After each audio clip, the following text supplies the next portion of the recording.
Have you ever felt like you were made for more, but you just weren't sure what that looks like? Maybe you're wondering what your God-given gifts are, or how to use them in a way that truly will make an impact. Well, you're in the right place. Today, we're diving into how to identify, develop, and walk confidently in the gifts that God has placed inside you. Because here's the truth. God created you on purpose and for a purpose.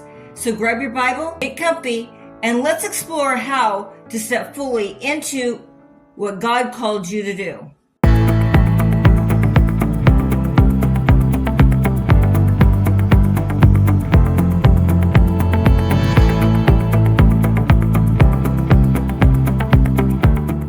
What are some ways that we can discover our God-given gifts?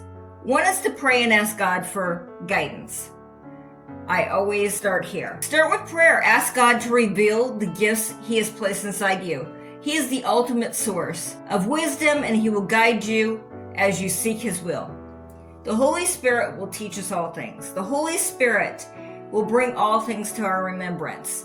So we need to start there. We need to start by asking God what it is that He has placed inside us, what it is that He called us to do, why we are on this earth, and what that assignment is.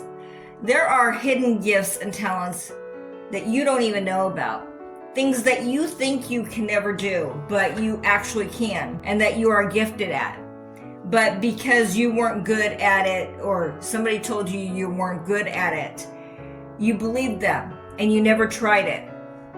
But we have to ask God for wisdom and guidance on where He wants us to be, because His plans are blessed, ours aren't. So if we ask God where He wants us to be, we will be barking up the right tree instead of the wrong tree. We will be on the right journey and not the wrong one. We won't be spending our lives wondering why God isn't blessing us or blessing our plans, and it's because we didn't ask Him. We need to ask Him what His plan is and then align ourselves with it. Because when we do that, our plans will be blessed and we will be blessed. And God will reveal to us those hidden talents and things that we didn't know we were good at. And He will use them for His good. But we have to make sure that we are starting with prayer.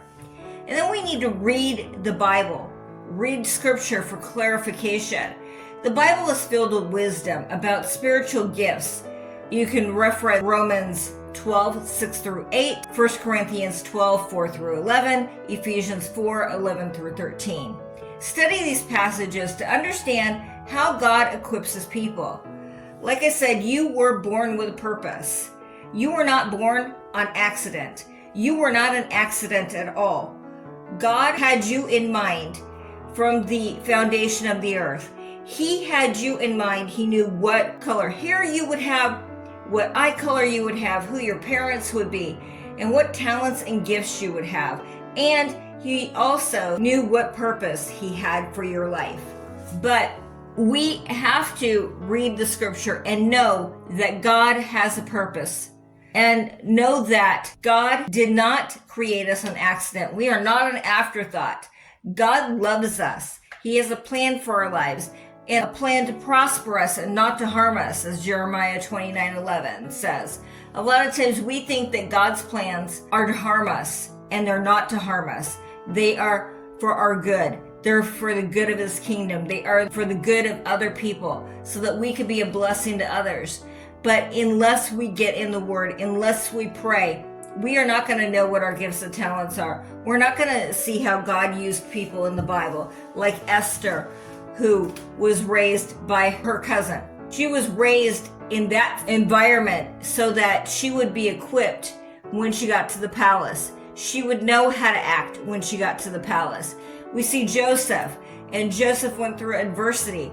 Joseph's brothers didn't like him because he was the favorite child of their father, and he got sold into slavery. But we see that God had a purpose for that. He turned it around for Israel's good. He turned it around so that the Israelite people could not starve in the famine. But we have to know that God is going to turn things around when we get in line with His plan. We need to examine what comes naturally to us. What are the things that come effortlessly to you?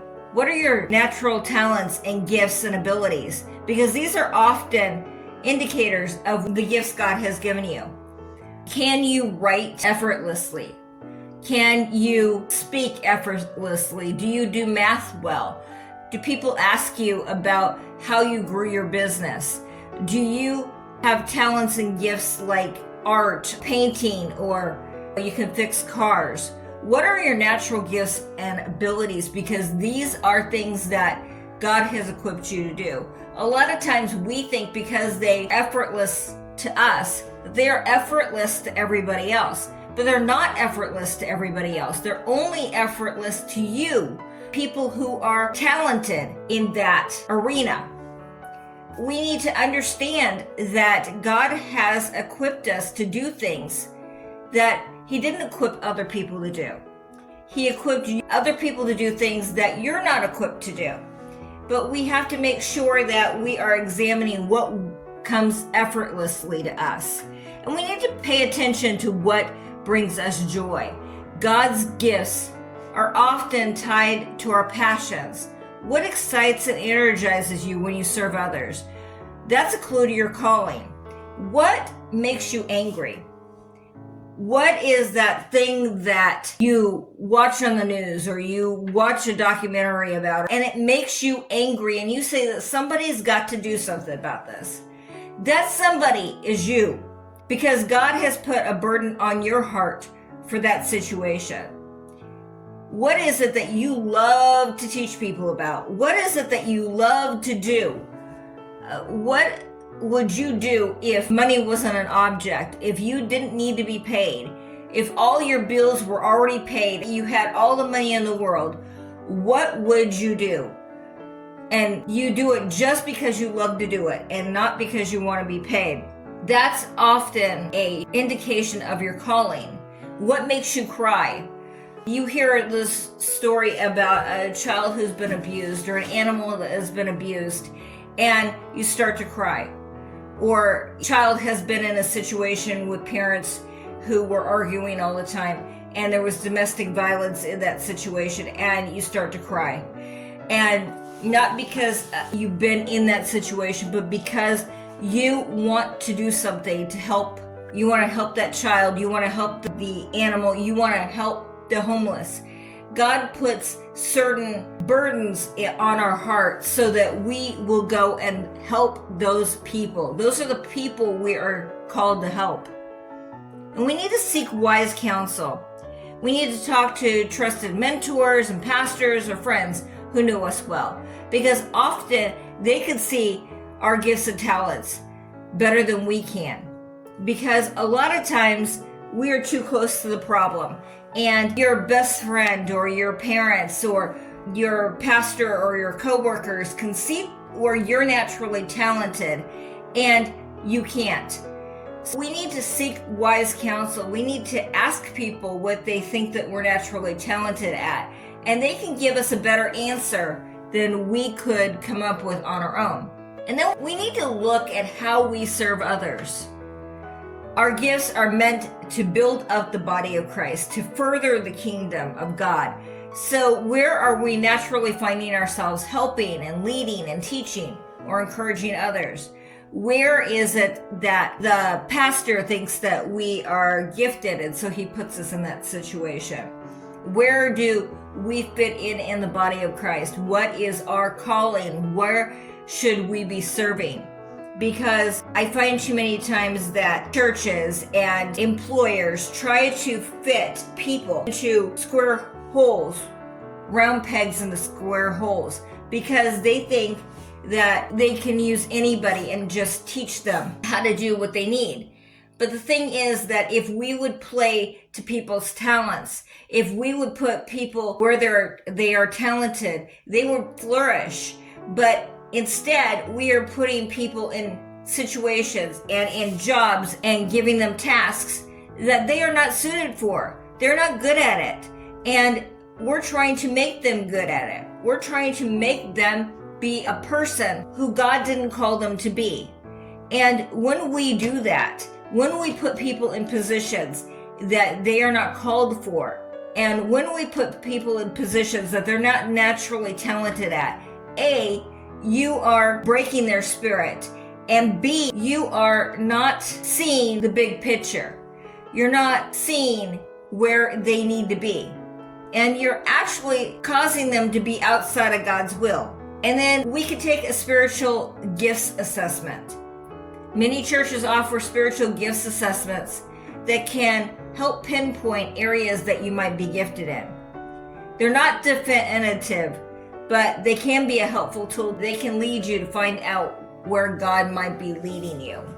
We need to take these assessments, but we can now take them online. There's workbooks with them. You can buy them on Amazon, and you can take some quiet time and answer the questions honestly, because a lot of times we think we know where our gifting is, but we don't want to sway the answer. We want to answer honestly and allow the test to come up with an answer that we may or may not like, because our friends may be teachers, or our friends may be apostles, or our friends might be gifted in arts or singing or something of that nature, and we think that we should be too, but God made you unique. And then we need to reflect on our life experiences. Sometimes our past experiences, both good and bad, shape the gifts that God has given us. We need to look at how God has used our journey to equip us for ministry. Let's take Joseph as an example.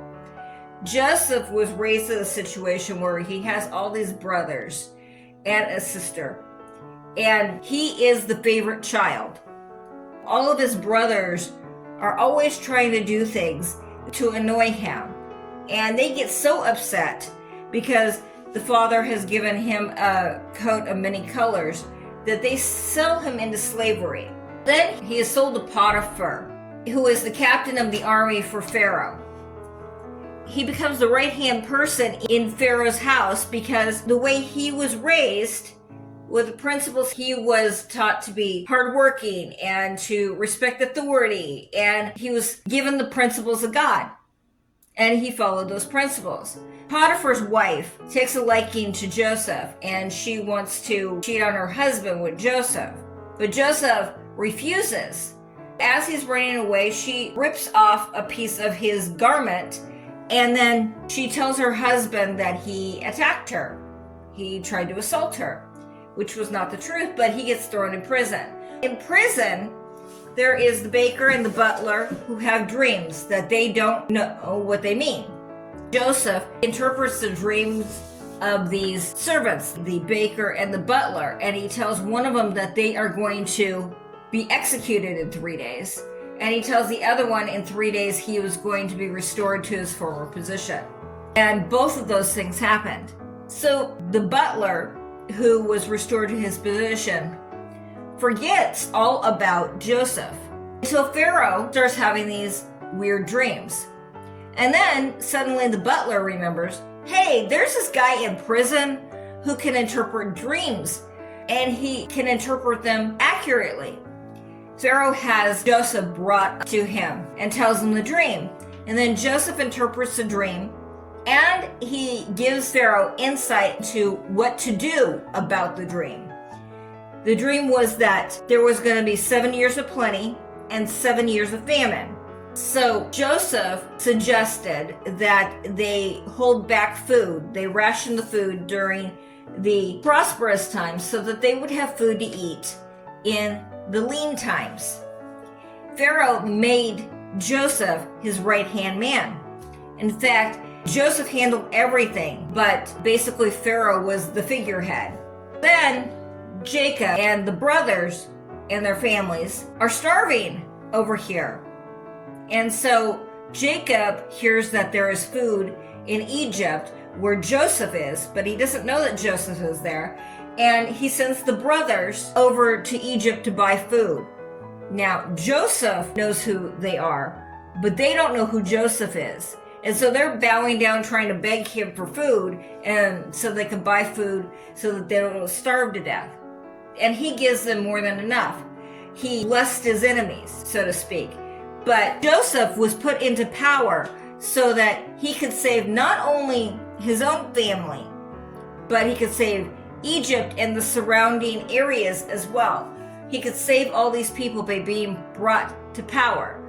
But you have to see that all that bad that Joseph went through led to that position. And he knew how to handle the position because he was raised with Jacob. And then we have to step out in faith and serve. We won't discover our gifts by sitting still. We have to be like Peter, and we need to get out of the boat, because that is when the miracle is going to happen. If we step out of the boat, that's when we're going to find out what our gifts and talents are. If we step out of the boat and try different things, we find out what we're good at, what we're not good at. It's an experiment.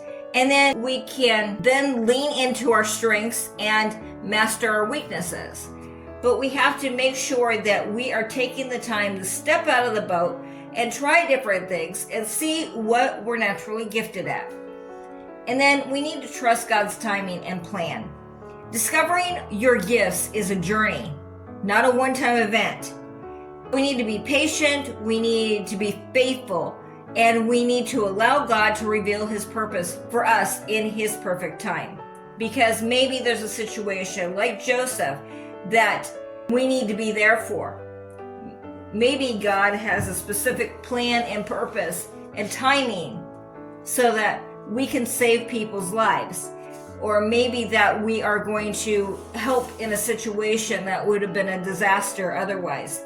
But we have to understand that God has a perfect plan, and we can't get outside of that plan. We can't run ahead of God. We can't run behind God. We have to wait for the perfect time so that we can be put in position for such a time as this. I hope this episode has encouraged you to step out in faith and explore the gifts that God has placed inside of you. Remember, your talents aren't just for you. They are meant to glorify God and bless others. If this episode spoke to you, let me know in the comments what gifts you feel that God has called you to use. And if you haven't, be sure to like, subscribe, and hit the notification bell so that you won't miss out on any more faith-filled content. Keep seeking him, keep growing, and remember, you are fearfully and wonderfully made for a purpose. See you next time. God bless.